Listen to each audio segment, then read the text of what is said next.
On est ensemble pour parler des gestes à réaliser en cas d'extrême urgence si on tombe face à une personne inconsciente. C'est vrai qu'on souvent sous le coup de la panique, on ne sait pas forcément comment réagir. Céline, c'était important d'en parler parce que 50 000 personnes sont victimes chaque année en France d'un arrêt cardiaque. Heureusement, la plupart sont quand même pris en charge.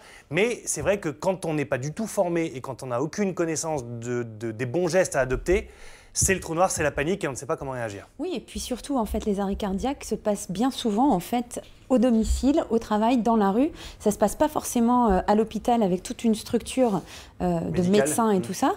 Donc, c'est vrai que n'importe qui peut être confronté, à tout âge, à avoir une personne qui tombe devant soi, qui s'effondre. Et je pense que c'est important de rappeler, en fait, les gestes nécessaires et vraiment la prise en charge pour qu'elle soit la plus optimale, puisque chaque minute compte à partir du moment où on a un arrêt cardiaque.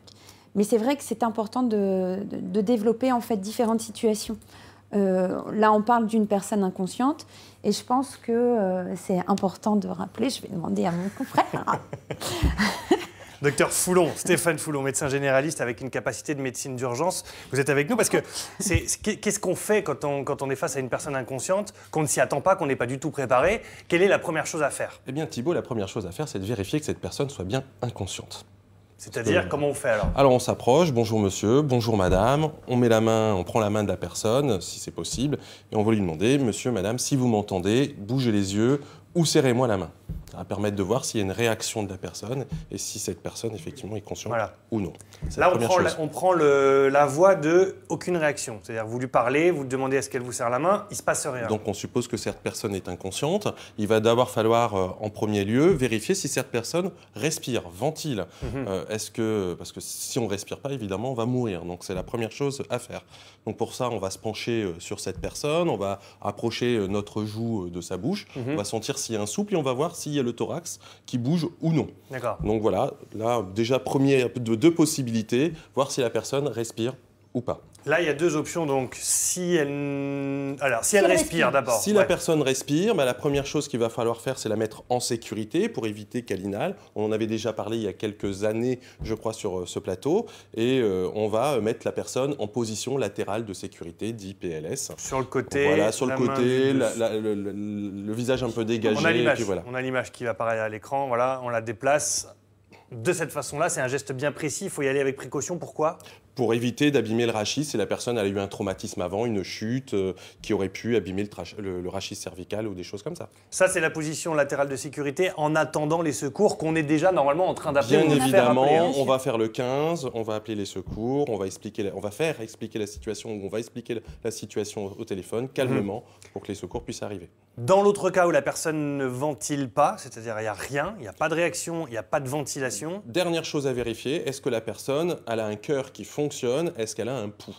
Donc pour ça, on va utiliser deux doigts que l'on va placer soit au niveau de la carotide, soit au niveau du pouls radial, soit au niveau du pouls fémoral. C'est les trois principaux endroits où on peut rechercher un pouls. Et on va voir si ça bat ou si ça bat pas. Si ça bat, on considère que le cœur fonctionne. Et donc, il faudra assurer surtout la ventilation, faire une ventilation assistée, ce qu'on appelle le bouche à bouche. Et puis, si la personne, par contre, a le cœur qui ne fonctionne pas, on peut supposer un arrêt cardiaque. Et dans ces cas-là, il faudra suppléer à cet arrêt par un massage cardiaque externe. Alors, est-ce que le bouche à bouche, c'est vrai que quand on voit souvent dans la culture populaire, le bouche à bouche, il est accompagné d'un massage cardiaque. Le bouche à bouche peut suffire si le cœur bat, on est d'accord. C'est pas nécessaire de faire un massage cardiaque et un bouche à bouche. Surtout pas, on va pas aller abîmer une cage thoracique et puis un cœur si en fait on a un pouls et que la personne est juste en manque d'oxygène. Donc le bouche à bouche, ça se passe comment techniquement? Il faut faire combien d'insufflation? Alors, dans un premier temps, il faut s'assurer que l'air passe. Donc on va aller regarder dans la bouche si effectivement il n'y a rien qui obstrue, s'il n'y a pas un morceau de viande ou je ne sais quoi. Ou la langue aussi qu'on peut avaler pour les cas d'épilepsie notamment. Alors, les épileptiques n'arrêtent pas de ventiler, donc ça va pas être... C'est pas grave. C'est pas grave, Thibault. J'ai essayé, je me suis cru dans l'urgence là. Allez, on se la refait. Allez, mais non, pas du tout. Donc voilà. Mais en tout cas, on va s'assurer que la personne, elle n'est pas, je sais pas, un dentier, un chewing-gum, un morceau de viande ou que sais-je qui soit dans la gorge. On va dégager. Éventuellement, s'il y a un dentier et qu'on peut le retirer, on le retire. Et puis, on va boucher le nez et on va insuffler par la bouche, calmement, tranquillement. Il faut le faire à peu près une quinzaine de fois par minute.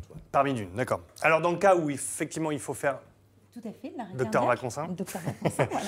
Donc- Non, il faut vraiment systématiquement quand même prévenir les urgences. C'est Oui. quand même Faire le 15, parce faire qu'on le ne 15, peut pas faire se le 15. retrouver Tout toute seul. seule Ouais. face à une situation comme ça à gérer qui est déjà d'une part stressante, de deux, on ne sait pas combien de temps ça va durer Oui. et on est quand même en urgence. Enfin, une situation Ça va vite d'urgence aussi quand vitale. on appelle, parce que Oui, le oui. réflexe est de dire j'interviens tout de suite, parce que c'est vrai que quand on appelle des fois, il faut donner son nom, il faut dire exactement, Il faut on pas a l'impression paniquer. qu'on Faut perd pas du temps. paniquer. Non.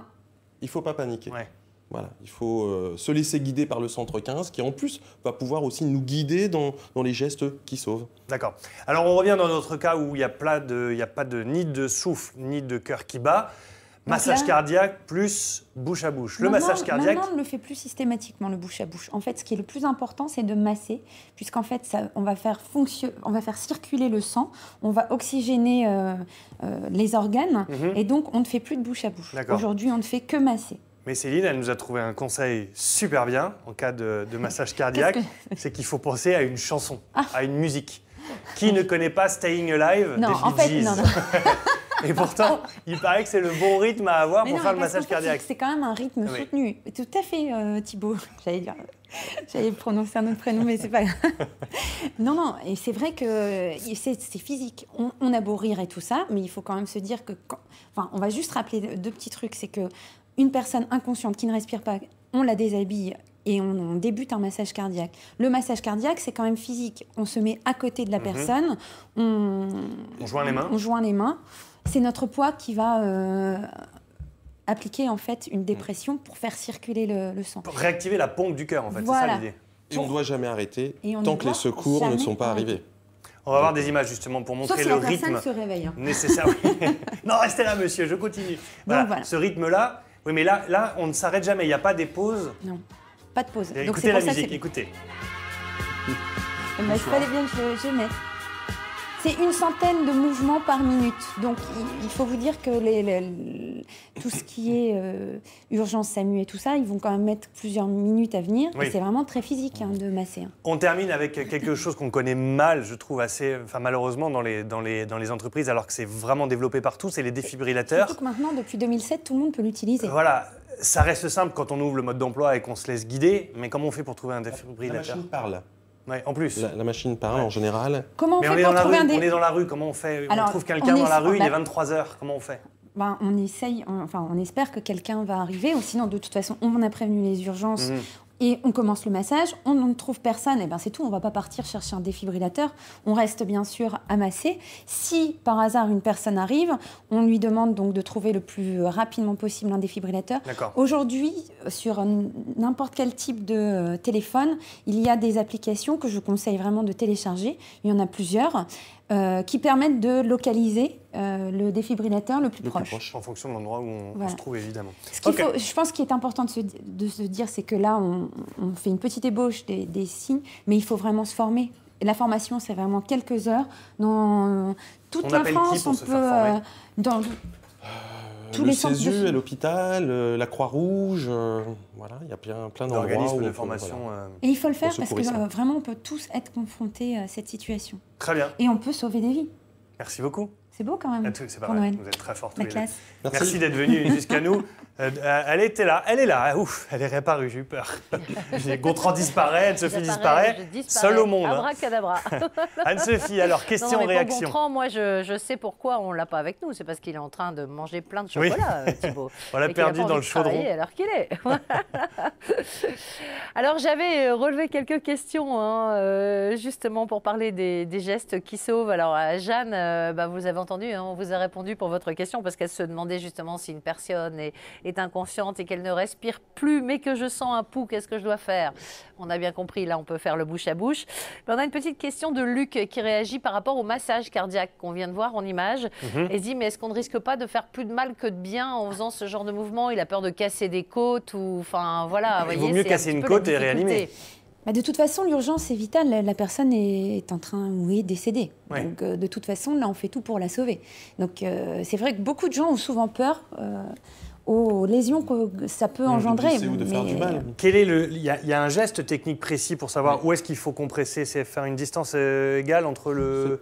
Alors, on va utiliser le terme technique, mais on va dire simple.